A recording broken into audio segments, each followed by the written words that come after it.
But that's really what their strong suit is. So Iron Beak Owl, still in certain kinds of situations, serving a very similar function. Not quite as powerful as it was before, though. Again, to be able to expend all the resources and then refill and kind of keep going from there. But check this out, Kel'Thuzad, KT in the house. Look at this. He actually keeps healing touch in his opening hand too. And that Harrison Jones could be a really important draw if D2 picks up an Eagle Horn bow. This is like what this guy was made to do, is trigger a trap with one of your guys and then draw 2 cards and blow up their weapon. It's like the mega big. It's a mega big swing turn. And I can't blame D2 for not mulliganing a card here. I think this hand's fantastic. Yeah, you'd like to have Undertaker, but it's really easy to just disrupt everything else. Oh, he is playing look at that. Marks. He's got Hunter's Marks, though. But only one. I mean, there's only so much you can do. And just like you said, the whole power of the Hunter's Mark was behind the Buzzer Unleashed draw engine, where you draw 3 cards and remove it with Hunter's Mark, and you wouldn't get too far behind. Right. But when Drew is able to fight up card advantage like this, where you're taking advantage of the fact that Hunter's Mark drains your resources, maybe it might not matter anymore. Yeah, I can definitely get behind that. So turns are pretty straightforward here. Loot Hoarder instead of 2/1 drops. What do you think about that? He just wants to play on curve with his hero powers. That's true. Yeah. And probably dig deeper into his deck. Like his hand's not looking that strong. Yeah. The coin hero this is really power. good for Lothar, right? The fact that how slow hunters start. Agreed. I think coin hero power isn't something you always expect from the hunter's perspective. Obviously, it's always in their range and a possibility, but not always something that they're willing to do. Oh, and there's an Undertaker. That's going to be safe from Wrath too. Wow. What a draw. Just another reason to save both of these taunts in your hand, or save both of these death rattles in your hand. In the unlikely event something like this happens. He's going to take his time and think through it anyway, but I would jam everything down. I don't see a reason not to. Your opponent can't swipe you next turn. Oh my gosh. Wow. That's a really strange line. I don't know why you would favor that over dropping Undertaker and then 2 death rattles. Because you're just in the same position, aren't you? Like, what if you draw another death rattle next turn too? I mean, D2 was watching the games as well. So if he knows this is Ramp Druid, perhaps he feels like he has to hero power as much as possible. Look at this, and Lothar chooses to use the Wrath. Those are 2 plays that I would definitely think that both these players shouldn't be doing, because, I mean, that doesn't really even gain that much, does it? Wow. Well, it doesn't matter anymore, by the way. The difference is 1 health. Like, does he really need to dig for anything? He's still got the Wrath in his hand, so he can pick apart anything his opponent's going to do. He does draw another death rattle, in fact. So this even would have been safe from swipe.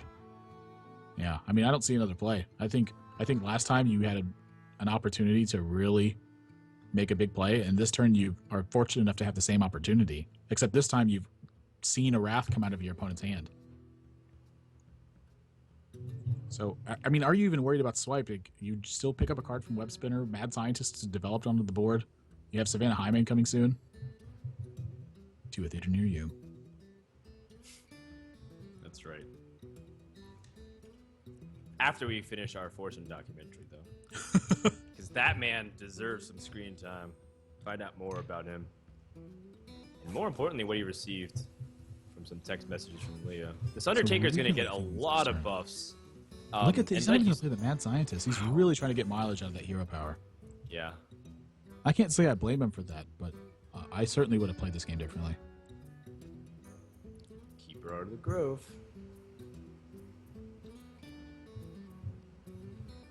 That was good, because before it looked like Lothar was just going to hero power down this 1/2. Or this, sorry, this 1/2, this 1/1. Choose silence. I definitely can't disagree with that. Picks up Sludge Belcher. Now that's going to help protect your board. I think that's definitely the drop.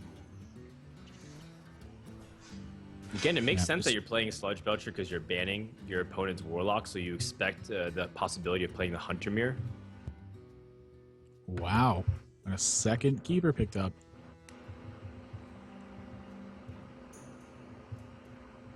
I definitely would think he wants to save this keeper for Savannah Highmane if he can. Yeah, just going to drop his own Sludge Belcher. I'd actually like to see this keeper attack too. When you have Savage Roar in hand, though, does that change any of your opinions? Sort of, but he's not as focused on killing with combo, I think, as he is just having availability of it. Sure. I think Hunter's Mark was probably something that's on his radar. King Mukla. You don't see that guy every day. Yeah. Druid's hand does tend to get clogged. It's an easy way to get a golden Mukla, by the way. Just craft a golden web spinner. Huh. I had it wrong all along. Pretty big board here from D2. Oh. Savannah Hyman definitely proving its worth. And I'm not even sure silence is very good here.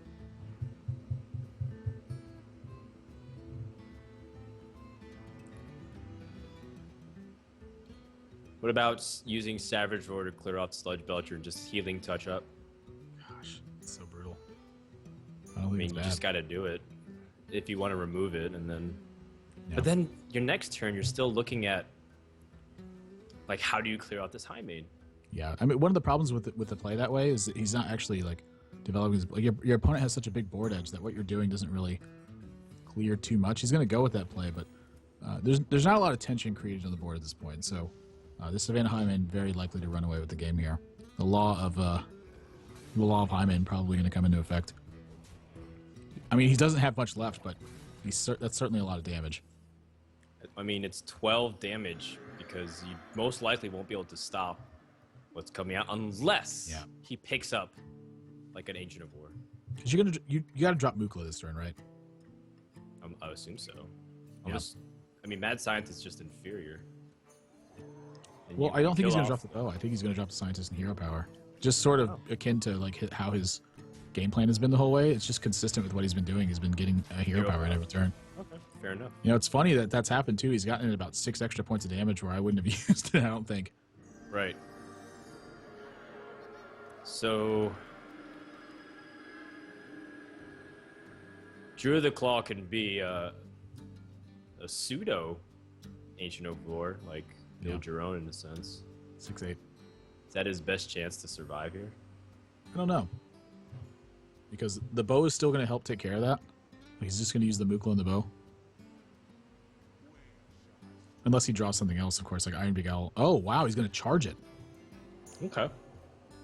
So he's concerned, when he charges this, he's very concerned with something like a silence.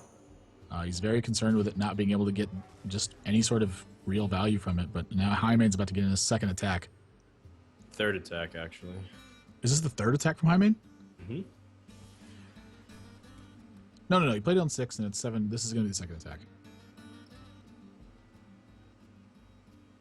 Oh, you're right. Yeah. He healed back originally up to it. You're correct. Here's a question, though. Do you want to jam this Mad Scientist into this 6-1, or do you just want to just float the damage and hope for the best? He can also, I don't think there's a problem with expending his own life total. I like using the Mad Scientist because it starts thinning your deck, too.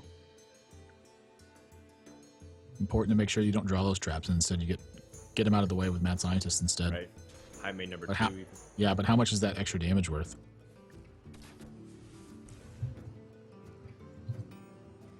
Not sure. I like that D2 is also... I mean, I like that weaving in the hero power. His opponent would be at 16 if he wasn't insistent upon doing this every single turn. Yeah. I mean, it's also something to say that maybe Undertaker would be out of control by now. Yeah, which it almost certainly would have been.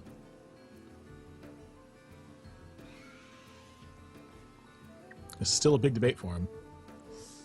I like the Mad Scientist in the 6-1. You know, as crazy as it is to think that you should go 2 damage to your opponent's face, there is some merit to thinking about it. Really want to know what that trap is too. I hope he hovers over it. And there's a freezing trap. Oof. Ragnaros is not going to do it. Yeah. Where are all the taunts of Lothar? Yeah, but he's just going to suicide. Yes. Yep, that's going to do it. Wow. Very well played from DTwo, getting a ton of mileage from his hero power. It just shows that's a really strong understanding of this matchup to see him do that over and over again, because I think against something like I like his pre-swap, though. That's what I would have gone with. Interesting. Well, there's always room for opportunities for the priest to just swing one way or the other. In fact, the last time I saw a priest versus priest was in the Americas qualifier where Strife Crow and Stunner, I believe, was it Stunner from Australia? They were neck and neck, and Stunner was one game away from qualifying where he had an opportunity to set up a 2-turn lethal, but unfortunately he just didn't spot it. Or Yeah. he spotted it and he didn't want to take the chance for it. It was a tough one to go for, I think. Sure. I mean, I would definitely would have made the press for it, but you know, I'm very aggressive with my play. These hands, by the way, look at this. D2 wants to keep Black Knight in this matchup. What do you think of that? I think that's very, very unconventional. I guess he just wants to make sure Sludge Belcher gets shut down. There's not many taunts in a pre-stack, right? No one's really running Defender of Argus anymore. Right. So I've seen him here and there, but yeah, I would like to see him pitch back Black Knight here. Both these players, of course, though, with Northshire Cleric openings. do you match with your own Cleric? I think you have to. It's either that or wait till next turn to put out your Dark Cultist. Well, so when he makes this play, he's playing around Swipe. Or I'm sorry, he's playing around Smite. He doesn't want his opponent to just crash in his guy and then smite his Northshire Cleric and then have Cleric control the entire game. That's what he's thinking about. Now, that being said, Smite is typically like a one-off card.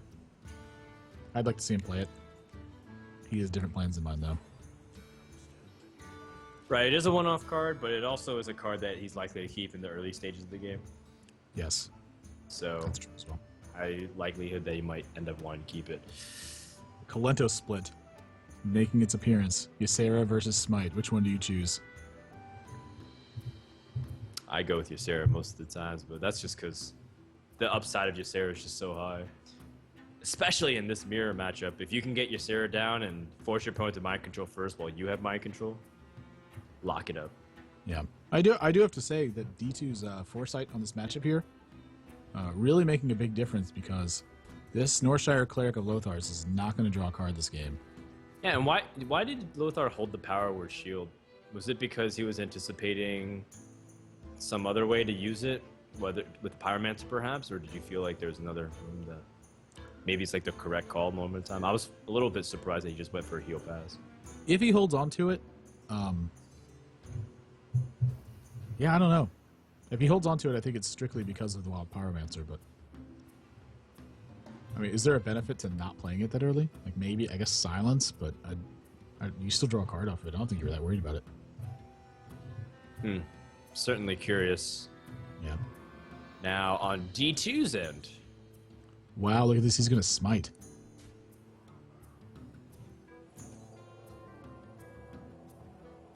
and then he's okay with the Northshire Cleric gaining health and drawing cards. I guess so. Huh. Wow, that is really curious. Yeah, these are some interesting plays. Shadow Word Pain, I forgot that this card was in his deck. Oh, that's right. Well, that's one way to shut your opponent out of drawing for the rest of the game. Well, not the rest of the game, until you get your next Cleric. Right. He has to forego development to do it, though, so this is not an easy spot for him. I mean, you forego development, but it's not like your Cleric will die. Yeah, it's a tough call, actually, the more I think about it.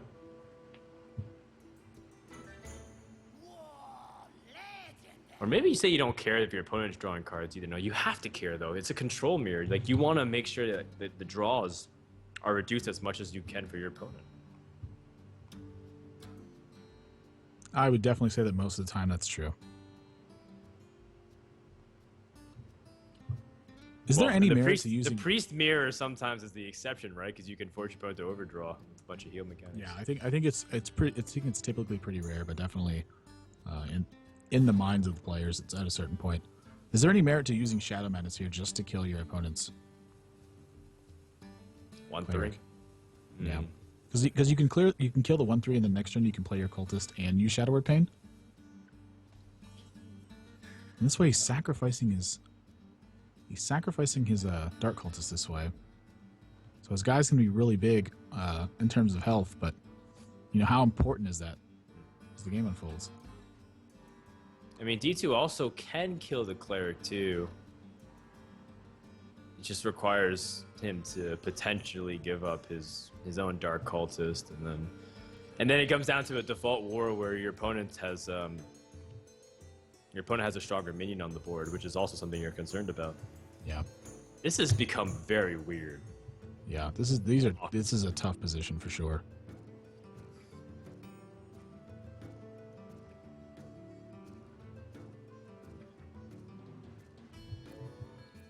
Yeah, I think I really would have liked to see Shadow Menace last turn.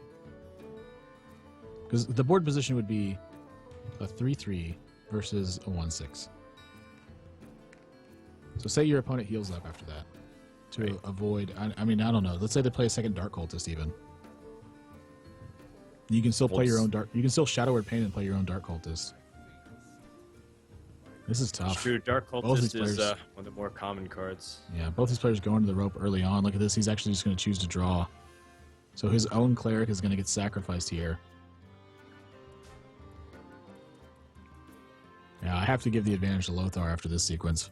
Right, because now Shadow Word Pain is very look effective. At this. And he picks up a Circle of Healing. How many cards does he want to draw? Probably all of them. Draw all the cards. So, what do you think? You think attack with your Cleric into his Cleric first, and then circle and draw cards, and then kill off his Cleric? Oh no, you want to. Well, his Cleric's already damaged at this point, so he can just run his Cultist into the 1-3. Right. I was just thinking about maximizing your cards, but then I forget that your opponent obviously draws cards as well. Oh, this play's really strong as well. Oh wow! And now he can run this in. He gets the value out of this Death Rattle, and now he can Circle of Healing after this. Pick up 2 more cards, and he's got Shadow Word Pain and Cabal Shadow Priest to get by after this. But he doesn't even have to Circle of Healing here. He can still just wait. Like, well, how much of a threat is this? Like, are these dying to your opponent? Like, do you need the 2 cards right now? I don't think you do. Power Word Shield and the Cultist. That's a little odd to me too, because like in the event his opponent has Shadow Menace back, now he can kill your Cleric. So if you're going to use Power Word Shield, you use it on your Cleric, so that way you can prevent that play from happening. Still not a very strong position though. He's got a second Cleric. It's fine, I think. Yeah. Now that he's reevaluated. Remember, he drew that though. He didn't know that he had that. That is also true. Yeah. And look at this. D2 is forced to Hero Power and pass. I think you Circle of Healing here. Circle of Healing. Yeah, I think you just pick up Development. I was surprised because I thought dropping a Cabal Shadow Priest wouldn't be bad either, because it's a 4/5 body on the board. You know, Sylvanas could have been on his radar though. This could have been a card he was thinking about. Sure. If that's true though, then shouldn't he have healed? No, it wouldn't have mattered. It'd still be at the same health. Wow, tough spots. Yeah, it hasn't gotten much easier, and you can't sacrifice everything just to kill off the Sylvanas. I think you're in a similar style position here though. It's sort of the opposite now though. Like, do you want to overdevelop at this point? So that you can make a push through Sylvanas on the swing that it's going to get. You know, the other thing that's funny here too is you can actually, your opponent doesn't have a way to kill their own Sylvanas on your minions. So something that could be in his mind is actually healing his opponent's Sylvanas to keep it from dying. That is really funny. Funny in the sense where, I'm not, rolling on the floor laughing, and my chair constantly goes wheeling away, but more of the fact that it's like a very humorous, awkward situation where it's just perfect for Hearthstone, where it's just, you're trying to be really creative with your Sylvanas plays. He doesn't have a Silence too. I wonder if he has Silence in his deck. I have to imagine he does. I think we saw it one earlier. Of the staple cards. He's just going to go straight for the dome. No Circle of Healing, so he's not worried about getting the card for this. So in my mind, if he's saving these Circle of Healings, it's because he wants to use them with Alkali Soul Priest at some point. Absolutely. I mean, he's not. The other primary use is just to heal up the injured Blade Master. So yeah. The other thing too is he doesn't want to draw too many cards. Like, maybe he feels like he's drawn enough. Oh, that's a possibility as well. Yeah, because if his opponent forces him to overdraw. Yeah. Right.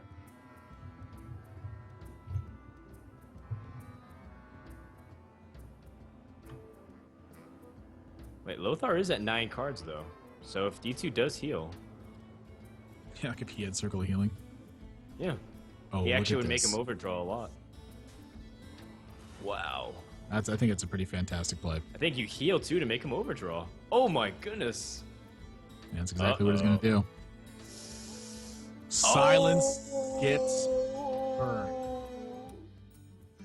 Wow. Oh, snap. That is pretty bad news for Lothar. Oh, man. This 5/7 Sylvanas is going to be tough to deal with. He doesn't have Shadow or Death in his hand either.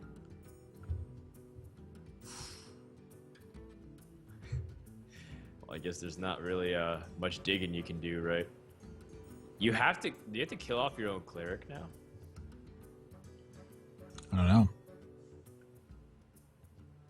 That was a well-spotted play from D2. Again, I like D2 taking his time. He seems to be really calm, making strong plays. How do you get past the Sylvanas? This is a terror at this point. With no Shadow or Death, I mean... Yeah. You can't match it minion strength either because your opponent could just keep healing her. You know, D2's at the same time, so strong, are you worried about giving... I was going to ask, are you worried about letting your opponent steal your cleric? You do have stealing two the circles of cleric? Not sure, but at this point, he is suiciding his cleric to make sure that he does not draw any more cards. Right. Yeah. Not a But play you see extremely often. Oh, God. So now D2, very favorable position. How does he capitalize on this board position, though? I like Shadow or Death. Just pull your opponent's minion off the board. Heal up your own injured Blade Master. This is putting a ton of pressure on your opponent's board now. And you've already seen that he doesn't have Shadow or Death. I'm pretty sure he would have used it instead of playing Harrison Jones. So I think he feels like his Sylvanas is free to continue to take control of this board. And he draws his own Sylvanas. But he still doesn't have Shadow or Death. Yeah, I think things just got a little bit crazy. Yeah. No Death, no Alchemize for clears.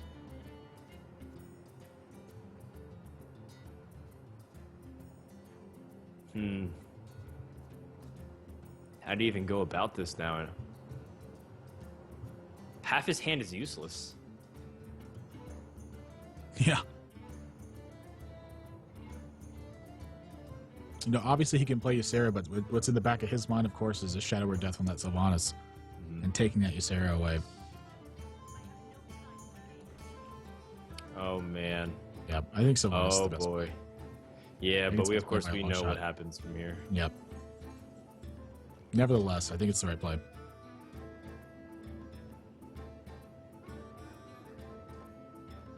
So from D2's perspective, he's still picking up just any cards that can help continue to press his advantage. Do you feel like stealing the Sylvanas is a foregone conclusion, or is there another play that he should consider? He definitely should be stealing the Sylvanas. The other thing too is he still has Holy Fire in his hand, so he can Holy Fire that Sylvanas to steal the next minion too. Oh man, you're right. Yeah, this is spiraling out of control for Lothar here, and I don't know if it's because he, perhaps may have mismanaged the Circle of Healings. Alkadai could certainly turn the game around, but he doesn't find it this turn. Yeah, he's a little frustrated by that, I think. Yeah. No Alchemized Soul Priest. The silence burn was pretty brutal. I think that's really the difference in this matchup so far.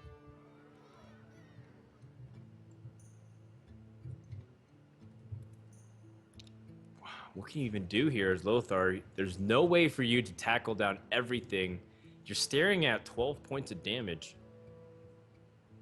And you're just losing way too much health and board presence. Yeah, I mean, you got to do something. You're just going to die soon if you don't get this board under control. Right, but if you use Shadow or Pain on Dark Cultists, just these creatures get stronger. And you don't have mind control either.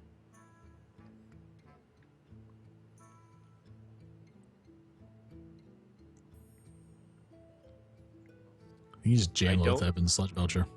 Just hope for the best. What are the real plays does he have? Like, I guess he could play Ysera and hope he draws Ysera Awakens, but I don't even think that's a good play.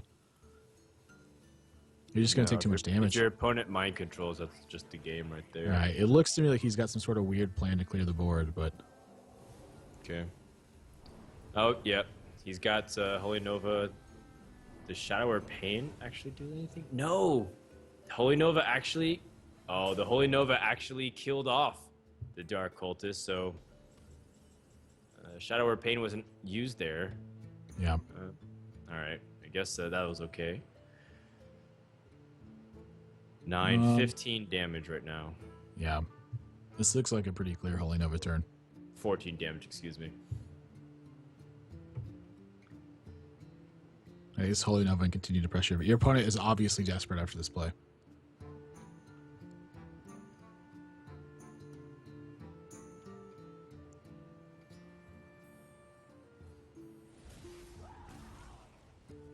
This board is just still so intimidating to deal with. And he used one Circle of Healing, so Akanai Soul Priest with the Circle of Healing has really reduced his chances of being able to come back effectively on the board. Okay, he's going to press his advantage too. I cannot disagree. This is a lot of damage and a really bad position for Lothar. I don't know what he needs, but he needs it this turn. Holy Fire, 1 point off of killing that Sylvanas. That silence has been the difference maker.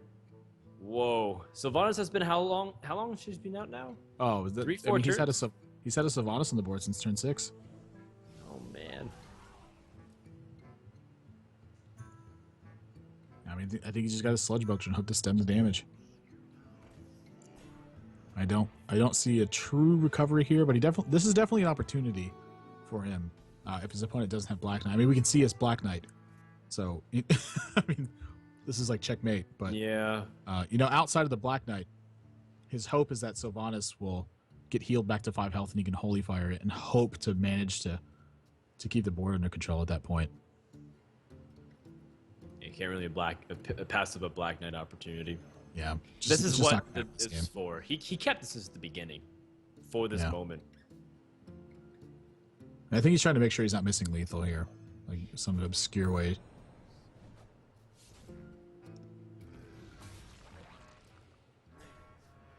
Well, Lothar, a little upset with how things have gone. He's going to be down 2-0 in this series, barring a huge draw at the moment that we're not anticipating. Yeah, I mean, like, not even Deathwing will get him out of this. I don't think there's any combination. Stolen. Yeah, there's no combination that pulls him out of this point, I don't think. I think if he still drew Akanai Soul Priest, there was a possibility, but yeah, I don't think so. Really rough. I don't really see it happening. Anyways, D2 is going to take a 2-0 lead, and both. Yeah, D2 going Hunter straight away. I like this lead too. Try to win your mirror match. Scale backwards. Try to use your worst decks in your lineup before you use your better ones. If for no other reason, just a confidence issue, you want to be having strong leads the whole way through. And Lothar, we actually saw Cult Master in his opening hand. He mulliganed it away. Picked up a much better card in the meantime with Houndmaster. Is that a shots fired against Cult Master, or? Yeah, I think Cult Master is a trash card.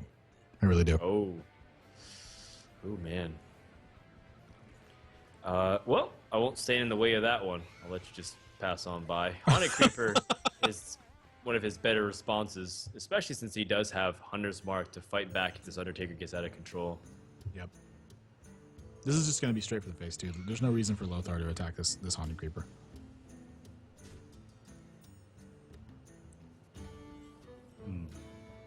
Well, I guess you had to take care of the Undertaker immediately. Oh, yeah. Well, maybe not.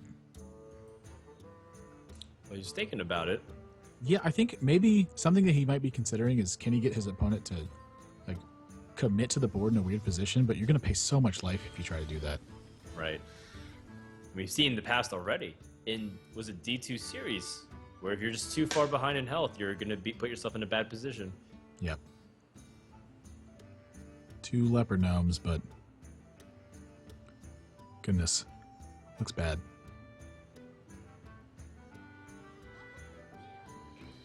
Yeah, Right, and there's no guarantee that he'll have Houndmaster value either, which often can be a big factor in swinging this matchup. Having a Houndmaster with taunt and putting out those stats, and assuming your opponent doesn't have Black Knight. Yeah, I think D2's gonna. I think he's very likely to burn this flare here.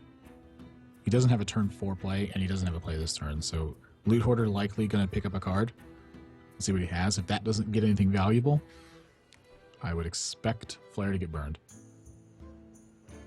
So you don't think trading first would be the preferable thing to do? Yeah, I think you should. I think you should Loot Hoarder first to see if, like, if you pick up an Animal Companion here. Obviously, that's the best. It's probably one of the best options you can get. Wow, I'm very surprised by that. All right, saving is flare. Yeah. I like it personally because I think shutting down the traps is really important for the tempo gain. I think shutting down that beast is more important. You put more power on your opponent's board, but I mean, this is the turn you're trying to prevent is a Houndmaster turn. And I would be astonished if Lothar chose to go past that one. Yeah, absolutely. It makes the most sense to me here. And of course, making sure that he hedges bets against the weapon. Yeah.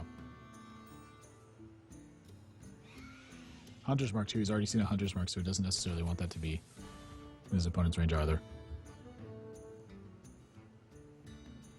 So Lothar can now start pushing in a lot of damage. Ooh, he's got this Exotic Swamp. Oh, he's got Ooze can be a big impact. In his Hunter deck. I think he's got Weapon Destruction in all of his decks. It makes sense. Yeah. If it's popular in metagame, it's great. Yeah. This is an example of trying to exploit your opponent's tendencies. If you think that all of your opponents are playing weapons, why not?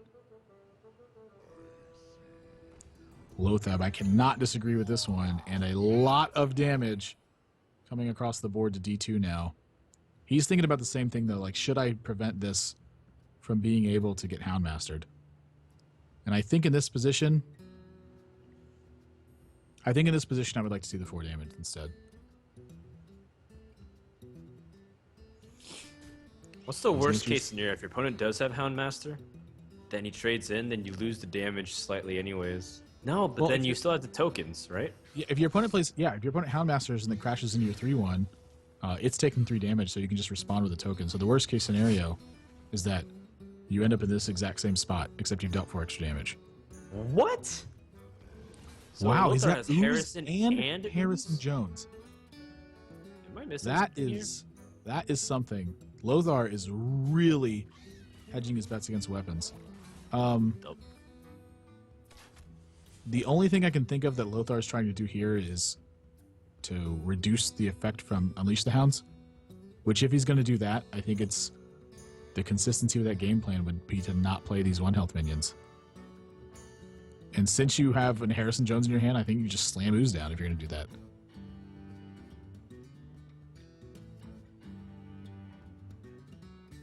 You're not going to kill 2 bows. It's just no, not gonna work. You're not going to kill 2 weapons. All right, so I don't understand this game plan. If he wants to hedge his bets versus Unleash the Hounds, but then extend back into Unleash the Hounds, I think it's just an oversight. Oh my gosh. You might catch 1 bow. Might, though. I mean, I'm not sure if Eagle Horn bow is the right answer right now. The 1 bow combo? Had this guy. Freezing Trap feels awful here. Savannah Highmane feels awful here. I think that, oh my gosh. I think this is just game, I think. 12, 14 damage on the flip side. Yeah, you just go for face and then hero power, I think, and just pass. Like, you're not going to take 24 on the backswing. Ever. What could he do to deal 24 damage? Is there even a combination of cards that deal 24 damage in this spot? For 7 mana? No. There's no way. Kill commands are your best way to amplify your damage. But even you could have 7 arcane shots. It wouldn't be enough. 7? Oh, we're playing that game. He could have 24 Moonfires. He gets King Mukla. Alright. I think Mukla's a fine play. Swap Ooze. Ooze or lose. Hero power. He's going to not use Mukla. Wait. Nope. You better use King Mukla. Yeah, he's gonna. I think he's got it right here. Nice. Well played, sir. You are an excellent King Mukla. Thanks. D2 needs explosive trap. Well, unfortunately, it's not showing up this turn no matter what, and that is basically the concession. Yes, Not and quite Lothar is going to suicide. stay in it. Yep. Lothar, really crucial win there. Exposing the ooze, but he doesn't expose Harrison. That's actually a pretty important factor.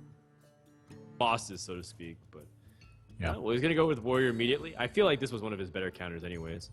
Yep. Warrior against Hunter feels a really strong option at the moment. I think the ooze might. I really think the ooze is the difference here. Like, maybe he just feels that Priest is a stronger matchup too. That's definitely Harrison in Jones. mind. Is he going to keep this Harrison Well, Jones? Oh, He can have his my cake goodness. and eat it too. D2 really having trouble mulliganing this execute.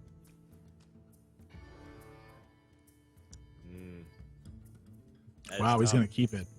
No Fiery War Axe for the Undertaker. Still That's has certainly. two chances That to is draw. certainly. Wow, he draws There you go. Fiery Wind Axe straight away. No problem. Execute was certainly kept as an answer to Undertaker, and he's picked up an even better one. D2 definitely nodding in approval for that one. I can guarantee you that. Oh yeah, that's a start you definitely want to see when you have the Fiery Wind Axe. Just a lonely web spinner. From here, though, it doesn't seem like Lothar has a follow-up play for a couple turns. That could be pretty bad. Yep. Although, at least you can silence the Acolyte if it comes down here. Oh gosh, he picks up a second Acolyte too. Even silencing the Acolyte doesn't feel very good. Because it's still a 1-3, like it's still going to start picking away at your opponent's board.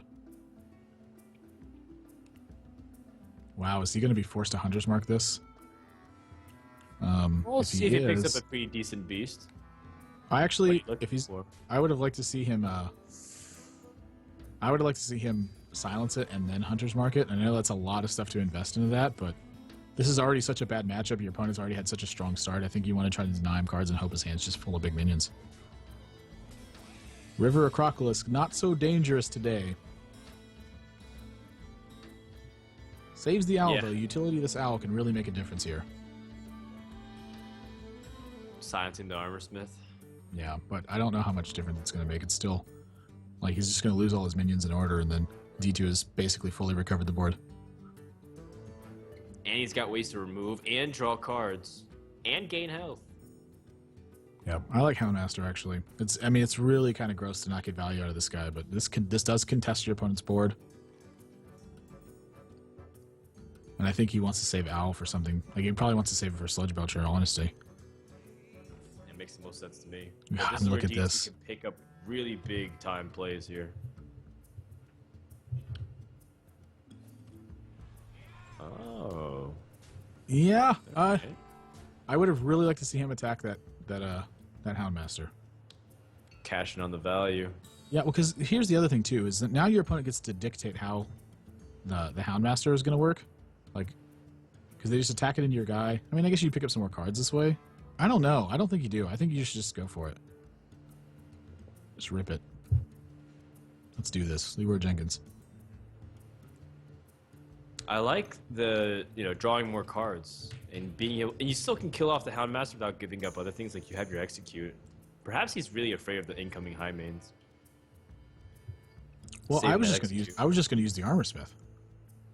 Oh, you trade in your Armor Smith immediately? Yeah, I think you just ram the Ghoul into his Houndmaster. You draw a card. You get 3 armor. You use the Ghoul. I'm sorry. You use the Armor Smith. You get another point of armor. Your Houndmaster's clear. And all you have is an Acolyte of Pain on the board, but that's a pretty big difference. All right. Well, he's going to Wow. kill command the Acolyte to deny draws. Power moves from Lothar, but he's giving up so much of his ability to finish the game by using those burst cards. Yep. This has got to be Lothar, right? Yeah. So Savannah High Mom Definitely going to hit the board here, I think. But I'm not too Artie's excited not even about it. playing. Lothar's got a Houndmaster, by the way, so this, like, a second high main here could really be a big difference. Those tokens going to be doing a lot of work. Hasn't dealt much damage, though. That's the major issue. Oh, and Sludge Belcher gets picked up. I think D2 is just picking up all the right answers. And Sludge Belcher will stop a lot of the damage that Hunter can do. It's just such a problematic card because Eaglehorn Bow needs 3 attacks to get through it. So he's got a second Ironbeak Owl even, but it's like, is that going to be enough to fend off this entire board position? I still think it is. Like, if you owl the Sludge Belcher, and then you Houndmaster one of the tokens, use your 2/2 token on the 1/1, so that way he can't pick off your 4/4. That's not a bad position, I don't think. You get some damage in, you develop your board really heavily. I mean, you can't play around Brawl, I don't think. I think if you play around Brawl at this point, you're just losing too much. Yeah, sure, it makes sense. There is a Kodo, by the way. Kodo making a comeback in Hunter. I like it. I wonder if the actions from D2 was because he knew a Kodo was involved potentially in the past. I think why he chose not to.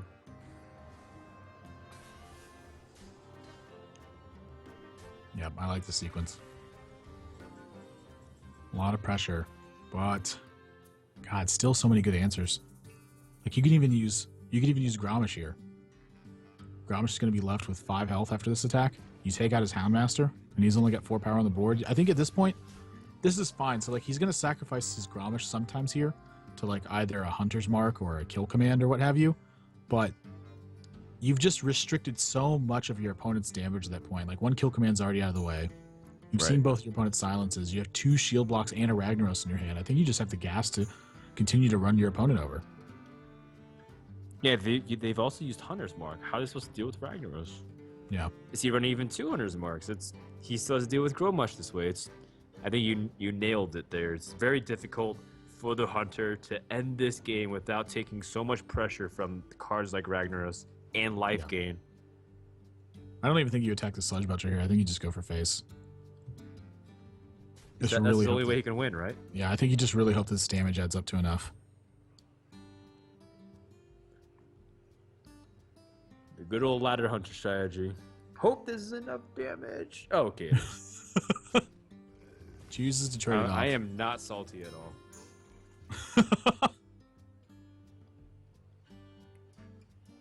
And again, Gromish is going to continue to, I think, just run over this board position.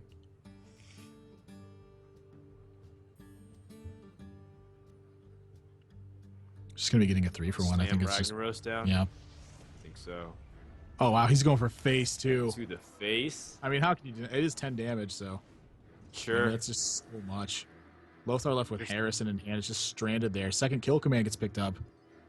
But now it's like, do I kill the Ragnaros or do I kill the Gromish? Do you really have to choose between either of those?